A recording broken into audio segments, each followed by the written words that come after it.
So I finally went looking into the Critical K again last night, and I went into her Facebook group, the Critical K, and I found a post by her and a thread that was rather disgusting, and I thought I'd share it with you. So it's involving the Jeffrey Epstein Netflix documentary. Okay, and so Kay posts, "Watching now, I'm not convinced he was a boogeyman." It's a little ridiculous, I can't lie. It's reminding me of the Michael Jackson stuff, victims for money. I mean, if the Netflix series was supposed to convince me he was a monster, I'm sorry, it just didn't. And it's fine if you disagree. I am just harder to convince than others. I also am skeptical about Weinstein. I think the Me Too movement is in large part a way for some women to avoid taking responsibility for their own behavior.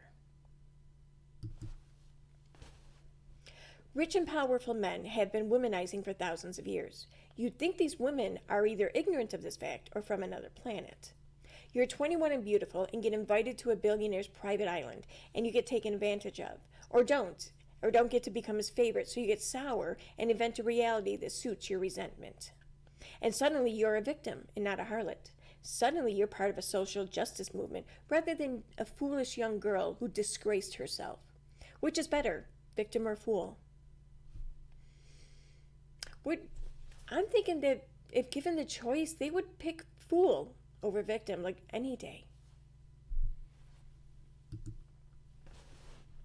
I grew up in LA in the late 80s and heard of way worse from hair bands and don't remember a big ordeal being made of it. I think all these women want to be victims because they want a payday.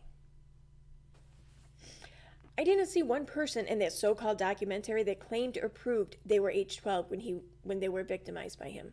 I personally need more than a documentary to convict someone, just as I need more than a documentary to acquit someone. Someone else writes, "I hear ya.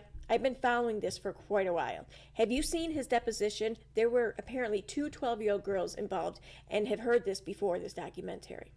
Kay writes, "Yeah, that story didn't ring true to me, but who knows?"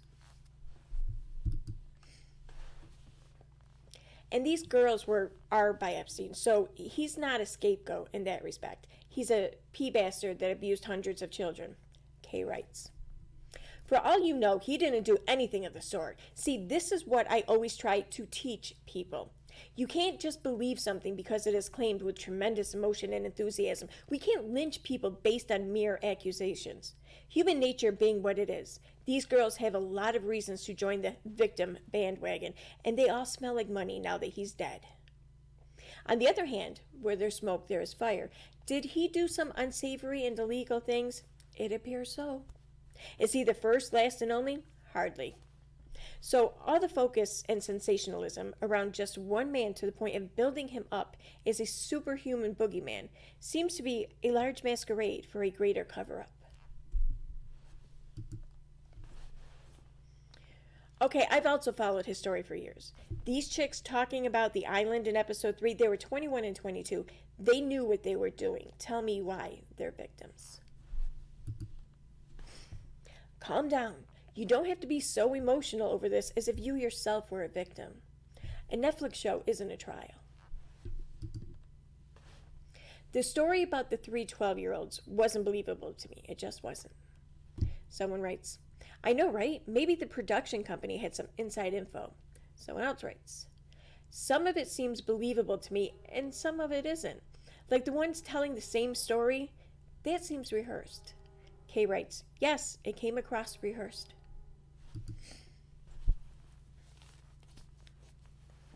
Two of the so-called victims are 21 and 22. I don't even like calling a 16-year-old a child. Those girls they showed seemed streetwise and were probably hooking. Now, this doesn't by any means exculpate Epstein's perversion and narcissism, but it did shed a very different shade on the big picture for me anyway. Not according to the documentary. Some were in their 20s. I even find it hard to believe a 17 or 18-year-old doesn't know better. If we have that many young girls being victimized, maybe we need to focus on teaching them to think critically and avoid victimization rather than walking right into the arms of it.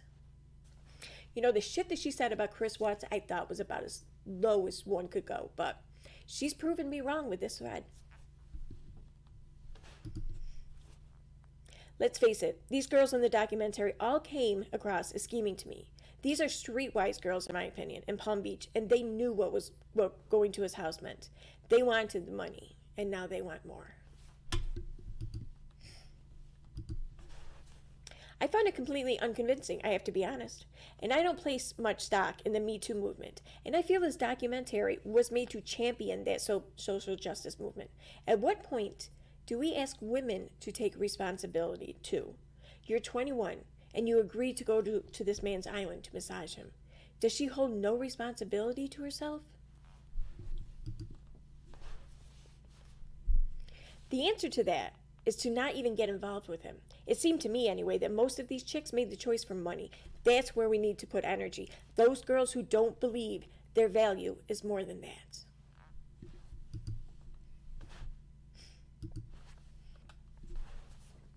No, mostly I can't name a single podcast that can hold my attention or that I find credible.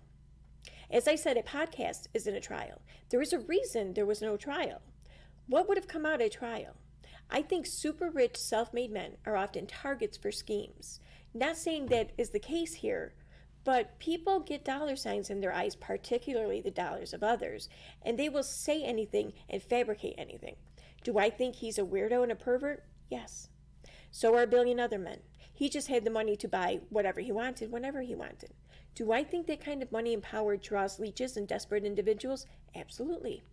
Is there some truth to the claims? Probably. Is there some lies? Without a doubt. How do you know what to believe and what to dismiss? How do you know when someone's full of shit? When they set up their own questions to get the answers they want, to get the narrative they want, to tell you the story they want to tell. That's how you can tell someone's full of shit.